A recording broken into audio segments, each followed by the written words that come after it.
अस्सलाम वालेकुम दोस्तों, मैं हूं उस्मान मंशा और आप देख रहे हैं सुश्रुतु टीवी।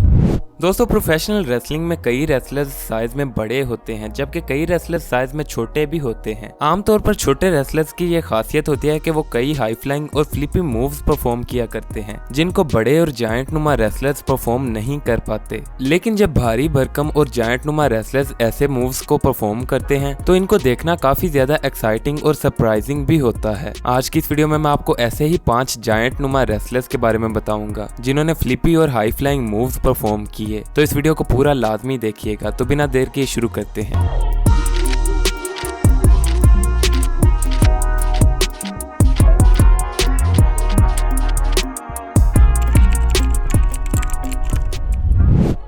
नंबर 5, कीथ ली।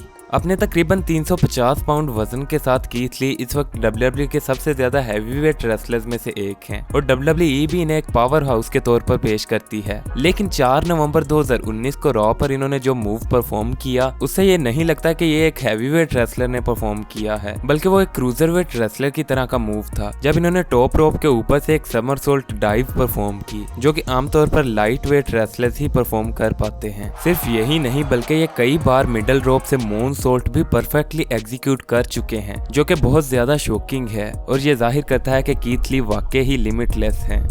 Number 4, Rikishi. दोस्तों, दी ऊज़ोस के फादर रिकीशी भी WWE के हैवीएस्ट रेसलर्स में से एक रहे हैं और WWE में कई मेमोरेबल मोमेंट्स दे चुके हैं। लेकिन जब सन 2000 में इनका एक पेपर व्यू पर वेल वीनस के साथ एक स्टील केज मैच था, तब इन्होंने तमाम फैंस को शॉक कर दिया जब इन्होंने स्टील केज के ऊपर से एक स्प्लैश परफॉर्म किया और इस पर तमाम फैंस सरप्राइज हो गए क्योंकि एक तकरीबन 500 पाउंड वजनी रेसलर्स का स्टील केज के ऊपर से स्प्लैश लगाना वाकई इनक्रेडिबल है।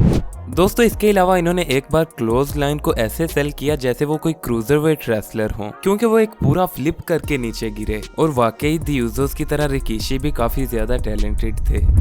नंबर 3, दी अंडरटेकर। दोस्तों, दी अंडरटेकर एक लेजेंडरी रेसलर हैं और कई मूव्स को शोहरत इन्हीं की वजह से मिली है, जिनमें चोक स्लैम, टॉम्बस्टोन पाइल ड्राइवर और द लास्ट राइड जैसे मूव्स शामिल हैं। लेकिन कभी कभार ये एक हाई फ्लाइंग मूव भी परफॉर्म किया करते थे जिसमें ये टॉप रोप के ऊपर से एक सुसाइड डाइव लगाते थे, जो कि इनके साइज के मुताबिक अगर देखा जाए तो काफी हैरान कुन है। लेकिन 2009 में रेसलमेनिया 25 पर अंडरटेकर ने ये मूव लगाते हुए बोझ कर दिया और इसको सही तरह से एग्जीक्यूट नहीं कर पाए, जिसकी वजह से वो एक सीरियस इंजरी से बाल बाल बचे। Number 2, big show.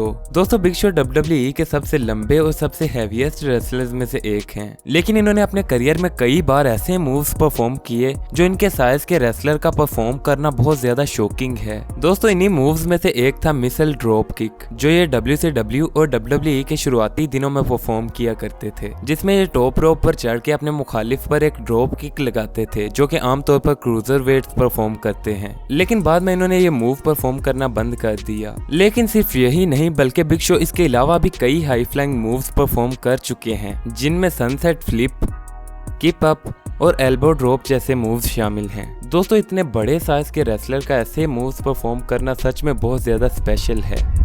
Number 1, Vader. दोस्तों, वेडर को भी WWE के सबसे हैवीएस्ट रेसलर्स में शुमार किया जाता है क्योंकि इनका वजन 450 पाउंड यानी तकरीबन 204 किलोग्राम था। लेकिन दोस्तों, इतना ज्यादा वजन होने के बावजूद ये मून सोल्ट जैसा हाई फ्लाइंग मूव्स कई बार परफेक्टली एग्जीक्यूट कर चुके हैं और एक बार तो ये मून सोल्ट लगाने के बाद सीधा खड़े भी हो गए, जो कि बहुत ज्यादा इनक्रेडिबल है। और वेडर का इतना ज्यादा वजन होने के बावजूद ऐसा मूव परफॉर्म करना इसे बाकी रेसलर्स से स्पेशल बनाता है। दोस्तों, आप इनमें से किस रेसलर के कौन से मूव पर सबसे ज्यादा सरप्राइज हुए, हमें कमेंट सेक्शन में जरूर बताएं। और अगर आपको ये वीडियो पसंद आई हो तो वीडियो को लाइक जरूर करें। ऐसी मज़ीद वीडियोस के लिए हमारे चैनल को सब्सक्राइब कर लें और अगर आप मुझे इंस्टाग्राम पर फॉलो करना चाहते हैं तो उसका लिंक डिस्क्रिप्शन में मौजूद है। Thanks for watching and good bye.